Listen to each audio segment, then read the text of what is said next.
Telugu capital భక్తి టీవీకి స్వాగతం, సుస్వాగతం. నేను శ్రీలక్ష్మి.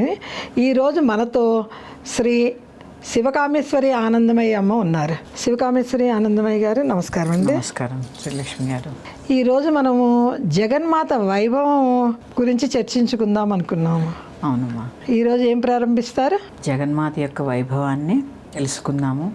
జగన్మాత యొక్క వైభవంలో ఏమేమి ఉంటాయి అవన్నీ కూడా మనం తెలుసుకుందాము. ఒకసారి గురు ప్రార్థన చేసుకుని మొదలు పెడతాం. గురు బ్రహ్మ గురుర్విష్ణు గురుదేవో మహేశ్వర గురు సాక్షాత్ పరబ్రహ్మ తస్మై శ్రీ గురవే నమః. గురు బ్రహ్మ గురుర్విష్ణు గురుదేవో మహేశ్వర గురు సాక్షాత్ పరబ్రహ్మ తస్మై శ్రీ గురవే నమః. సదాశివసమారంభాం వ్యాసశంకరమధ్యమాం అస్మదాచార్యపర్యంతాం వందే గురు పరంపరాం. శివాయ గురవే నమః. శివాయ గురవే నమః. శివాయ గురవే నమః. శ్రీమాత్రే నమః. శ్రీమాత్రే నమః. శ్రీమాత్రే నమః. ఈరోజు మనం అసలు జగన్మాత వైభవంలో ఏమేమి చెప్పుకుంటాము అంటే, స్థూల సూక్ష్మ కారణ శరీరాలు అమ్మవి. ఈ స్థూల వర్ణనలో లలితా సహస్రనామంలో ఏం శ్లోకాలు ఉన్నాయి, అలాగే సౌందర్యలహరిలో అమ్మవారి యొక్క సౌందర్యలహరి వర్ణన, ఇవన్నీ కూడా మనం ఈ జగన్మాత యొక్క వైభవంలో తెలుసుకుంటాము. అలాగే ఈ జగన్మాత యొక్క వైభవాన్ని ఎవరెవరైతే తెలుసుకోవాలి, ఇది నేను నా అంతటి నేను చెప్పింది కాదు.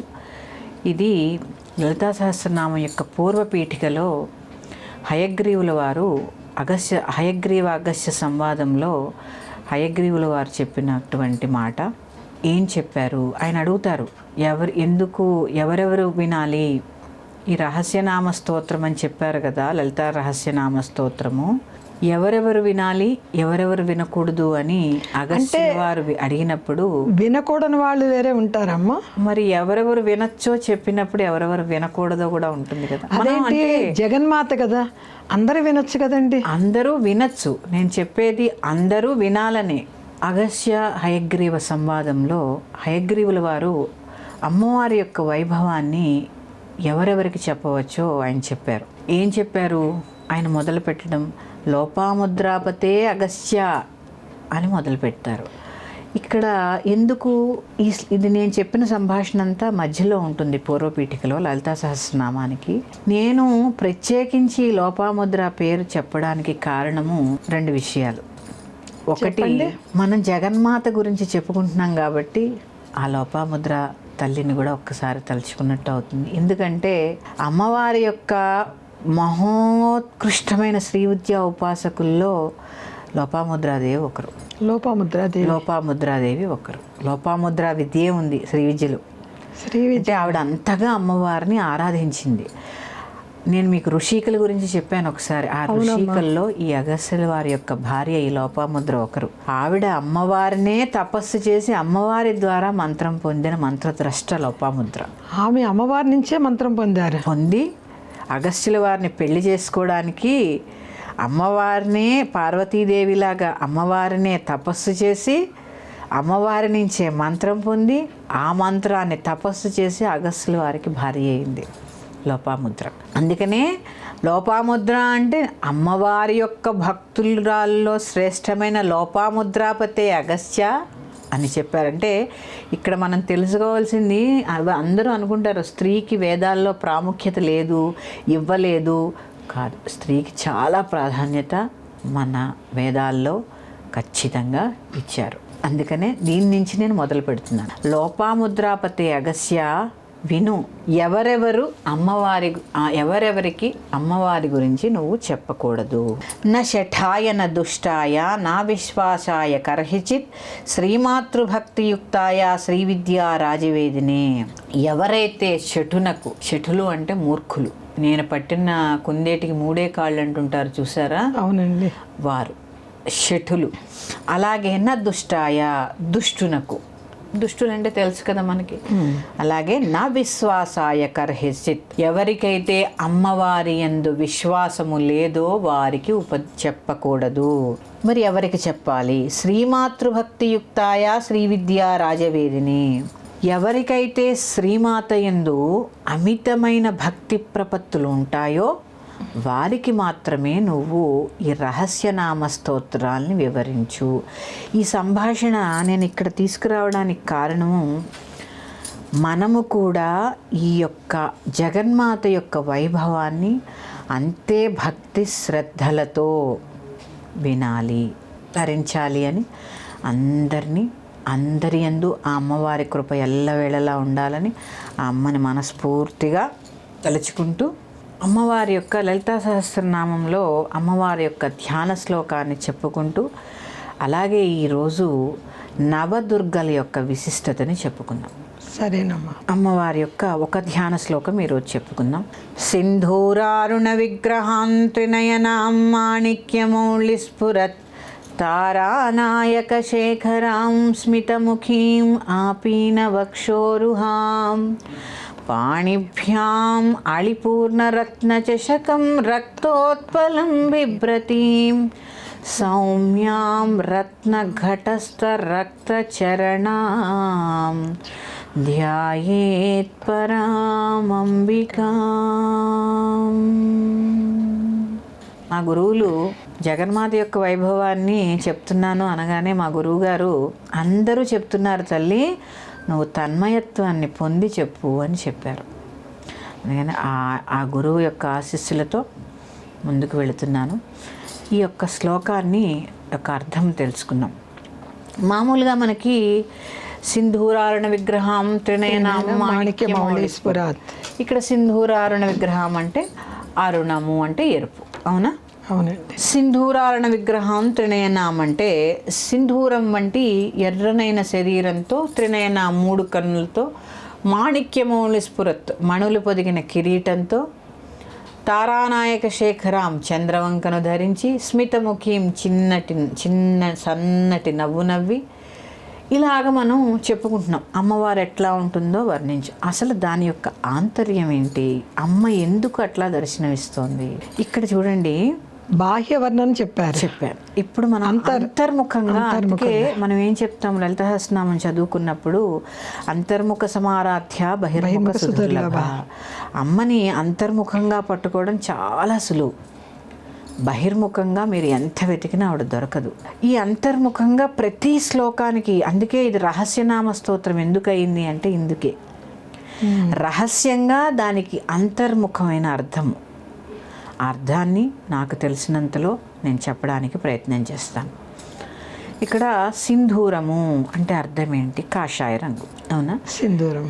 ఈ కాషాయ రంగు ఎవరు కట్టుకుంటారు? సన్యాసులు కట్టుకుంటారు. అలాగే మన జెండాల్లో ఒక రంగు, మధ్య రంగు, హనుమంతుడికి కూడా సింధూరం రంగు. అలాగే మన జెండాలు, జాతీయ జెండాలో ఒక రంగు సింధూరం. ఎందుకు జెండాలో అసలు కాషాయ రంగు ఎందుకు పెట్టారో తెలుసా ఎవరికైనా? చెప్పండి. త్యాగానికి గుర్తు.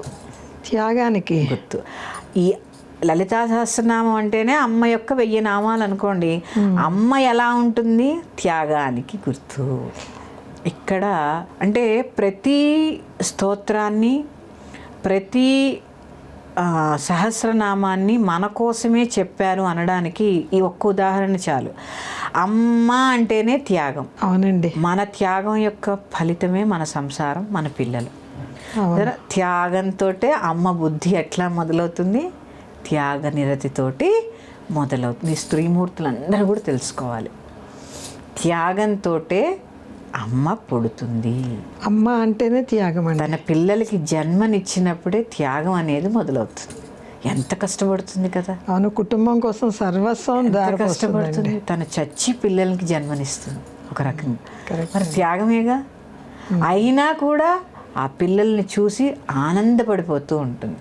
ఇది అమ్మ యొక్క తత్వం. అమ్మ యొక్క తత్వం ఏంటి? త్యాగము. ఇది మన ప్రతి ఒక్క స్త్రీమూర్తి ఇది గుర్తించండి. ముందు పారాయణ చేయడం కాదు, ఆ శ్లోకం యొక్క అర్థాన్ని మనసుకు పట్టించుకోండి. అలాగే త్యాగము. అరుణ. అరుణ అంటే ఎరుపు. ఎట్లాంటి ఎరుపు? జ్ఞానం అనే ఎరుపు. త్యాగము, జ్ఞానము తల్లికి ఉండాల్సినవి. త్యాగంతో పాటు ఏముండాలి? జ్ఞానం కూడా. జ్ఞానంతో కూడిన త్యాగం ఉండాలి. జ్ఞానంతో కూడిన త్యాగం ఉండాలి. త్యాగం ఉంటే సరిపోదు, ఆ త్యాగానికి జ్ఞానం కూడా యాడ్ అవ్వాలి. జ్ఞానముతో కూడిన త్యాగము కావాలి. ఇక్కడ ఏమైంది? సింధూరారుణ విగ్రహం. ఇక్కడ ఏముందో ఫోటోలో కూడా అదే చూస్తుంటాంగా, గుళ్ళల్లో అమ్మవారిని, మనకి చేతులు ఉన్నాయి, మనకు కాళ్ళు ఉన్నాయి. ఆవిడ ఆ విగ్రహారాధన చేస్తున్నప్పుడు మనం ఎలా ఉన్నామో అలాగే కనిపిస్తూ ఉంటుంది. కానీ మనకున్నటువంటి లోపాలు అక్కడ ఉండవు. ఇక్కడ లేనిది అక్కడ లేదు, అక్కడ లేనిది ఇక్కడ లేదు. అవునా? ఇక్కడున్న లోపాలు అక్కడ లేవు. మనకి ఒక కాలు పొడుగో ఒక కాలు పొట్టో, లేకపోతే ఓ చెయ్యి పొడుగో ఓ చెయ్యి పొట్టో, లేకపోతే ఏవేవో చిన్న చిన్న లోపాలు ఉంటాయి మనిషికి. ఆవిడకి ఆ విగ్రహంలో ఎటువంటి లోపాలు లేని విగ్రహం. ఎలాంటి లోపాలు లేని విగ్రహం? ఇక్కడ చూడండి, జ్ఞానంతో కూడిన త్యాగాన్ని పొందిన విగ్రహం. జ్ఞానముతో కూడిన త్యాగాన్ని నిండిన విగ్రహం. విగ్రహం విగ్రహం చూసారా? అంటే మనం గుర్తించవలసిన అమ్మలో ఈ క్వాలిటీస్. సింధూరారుణ విగ్రహం త్రినయనం, 3 కన్నులు. అమ్మ ఈశ్వరుడికి ఉంటాయి 3 కన్నులు, అమ్మవారికి కూడా ఉంటాయంట. త్రినయనం మనకు కూడా ఉంటుందమ్మా జ్ఞానచక్షువు. మనం అన్నీ ఏం చేస్తూ ఉంటామంటే కర్మచక్షులతో చూస్తుంటాం కాబట్టి జ్ఞానచక్షువు మనకి ఓపెన్ అవ్వదు. మనకి కూడా జ్ఞానచక్షు ఉంది కానీ మనం తెరుచుకోం. ఇక్కడ అమ్మ యొక్క జ్ఞానచక్షువు త్రినయనం, సత్వ రజస్ తమో గుణములకు అతీతమైనది కాబట్టి, త్రిపుర సుందరి కాబట్టి త్రినయన 3 కళ్ళతో వీటన్నిటినీ పాలిస్తూ ఉంటుంది. భూత భవిష్యత్ వర్తమానాల్ని. అంటే ఇక్కడ మళ్ళీ నేను ఒక విశ్లేషణ విన్నాను. అటు భూతకాలానికి ఇటు భవిష్యత్ కాలానికి కాకుండా వర్తమానంలో జీవించమని చెప్తూ ఉంటుంది త్రినయనం. అలాగే సత్వరజస్తమో గుణాలని కూడా పాలిస్తూ ఉంటుంది. అటు కోపాన్ని పాలిస్తుంది, ఇటేమో రౌద్రాన్ని పాలిస్తుంది, అటు తామసాన్ని పాలిస్తుంది, ఇటు సాత్వికాన్ని పాలిస్తూ ఉంటుంది. అందుకని ఏంటి ఆవిడ త్రిపుర సుందరి. త్రిపుర సుందరి అంటే కంచి, మధురై, కాశీ ఇవి కాదు. త్రిపురములు అంటే నీ సత్వరజస్తమో గుణములకు అతీతమైనది, వీటికన్నా ముందు ఉంది కాబట్టి ఆవిడ త్రిపుర సుందరి. సింధూరారుణ విగ్రహం త్రినయనం మాణిక్యమౌళి స్ఫురత్. ఎట్లాంటి మాణిక్యాలు! ఎన్ని మాణిక్యాలు ఉంటాయి? నవరత్నాలు అనుకోండి, ముత్యము, పగడం, ఇవన్నీ వజ్రాలు, వైఢూర్యాలు, ఇవన్నీ పొదగబడిన కిరీటాన్ని ధరించింది. ఇక్కడ చూడండి, మళ్ళీ ముందుకు వచ్చాం కదా, త్యాగములో ఉంటూ జ్ఞానమైన త్యాగంలో ఉన్న విగ్రహంలా ఉండి సత్వరజస్తమో గుణములను జయించింది కాబట్టి ఎట్లాంటి మాణిక్యమౌళి స్ఫురత్, మాణిక్యాలు పొదగబడిన మకుటాన్ని ధరించడానికి అర్హత సంపాదించింది. ఎవరు పడితే వాళ్ళు పెట్టుకోలేరుగా, ఎవరు పడితే వాళ్ళు కిరీటం మోయగలరా? అమ్మ కిరీటాన్ని ఎందుకు మోస్తోంది? జ్ఞానంతో కూడిన త్యాగం కలది కాబట్టి, సత్వరజస్తమో గుణాలన్నిటినీ జయించింది కాబట్టి, ఎప్పుడూ వర్తమానంలోనే ఉంటుంది కాబట్టి, అయిపోయిన దాని గురించి బాధపడదు, జరగాల్సిన దాని గురించి బాధపడదు, వర్తమానంలో ఉన్న ఆనందాన్ని పొందుతుంది కాబట్టి, ఇన్నిటిని జయించింది కాబట్టి ఆ యొక్క నవరత్నమయమైన ఆ మకుటాన్ని అమ్మ ధరిస్తుంది. సింధూరారుణ విగ్రహాం త్రినయనాం మాణిక్యమౌళి స్ఫురతారానాయక శేఖరాం. అమ్మ ఎక్కడుంటుంది? చంద్రమండలంలో ఉంటుంది. పౌర్ణమి నాడు చంద్రుడు వస్తే ఎలా ఉంటుంది? చల్లగా ఉంటుంది. తారానాయకుడైన శేఖరుడు. ఇక్కడ అమ్మ చంద్రమండలంలో ఉంటుందంటారు. ఆమె మణిద్వీపంలో కదండి ఉండేది. అంతే, అక్కడే కదండి ఉంటా. మణిద్వీపంలోనే అన్నీ ఉన్నాయి. అంటే ఇక్కడ ఏంటి అంటే చాలా ప్రశాంతంగా ఉంటుంది కాబట్టి ఆ నెలవంకని ధరించింది. ఇక్కడ మళ్ళీనండి శేఖరాం ఇద్దరు. ఇక్కడ చెప్పానుగా, అమ్మ వామభాగంలోనే అయ్యవారి యొక్క వామభాగంలో ఉన్నప్పుడు ఇదేమవుతుంది? అమ్మవారికి కుడివైపు ఉంటుంది, అయ్యవారికి ఎడమవైపు ఉంటుంది. అప్పుడు ఏమవుతుంది? పూర్ణ చంద్రుడు అవుతాడు. నెలవంక 2 కలుస్తాయి. ఇక్కడ ఏంటి? ఇద్దరు కలిసే ఉన్నారు అని చెప్పడం అన్నమాట. నెలవంక కలిసి పూర్ణచంద్రుడు అయ్యారు. అంటే ఇక్కడ భేదం లేదు, అమ్మ అయ్య ఇద్దరు ఒక్కటే అని చెప్పడం. అమ్మయ్య. తారానాయక శేఖరాం. తర్వాత స్మితముఖీం, చక్కటి చిరునవ్వు. దాన్ని ఏమంటారు? ఆ చిరునవ్వుని చూస్తే ఎన్ని కష్టాలవని, ఎన్ని బాధనివని, ఎంత కోపతాపాలవనియండి ఉపశమింపబడతాయి. ఇక్కడ స్త్రీమూర్తి ఎలా ఉండాలో అర్థమైంది కదండి. స్మితముఖీం, ఎవ్వరి మొహాల్లో కూడా స్మితం ఉండట్లేదు. ఆ సన్నటి చిరునవ్వు మెయింటైన్ చేయాలి స్త్రీ. అన్ని ఆడవాళ్ళకైనా అంటే దాని గురించి కూడా మనం చెప్పుకుందాం. స్మితముఖీం ఆపీన వక్షోరుహాం, ఇక్కడేంటి అమ్మవారి యొక్క విశాలమైన వక్షస్థలం గురించి వర్ణిస్తున్నారా? కాదు. ఆ విశాలమైన హృదయంలో ఏముంటుందండి? విపరీతమైన ప్రేమ ఉంటుంది పిల్లలంటే. విశాలమైన ప్రేమ గలది అంటే అమ్మ కాబట్టి అమ్మలాగా అందరినీ ప్రేమించగలిగేది. ఈరోజు ఇంతవరకు వైభవంలో చెప్పుకున్నాము. శ్రీమాత్రే నమః. శ్రీమాత్రే నమః.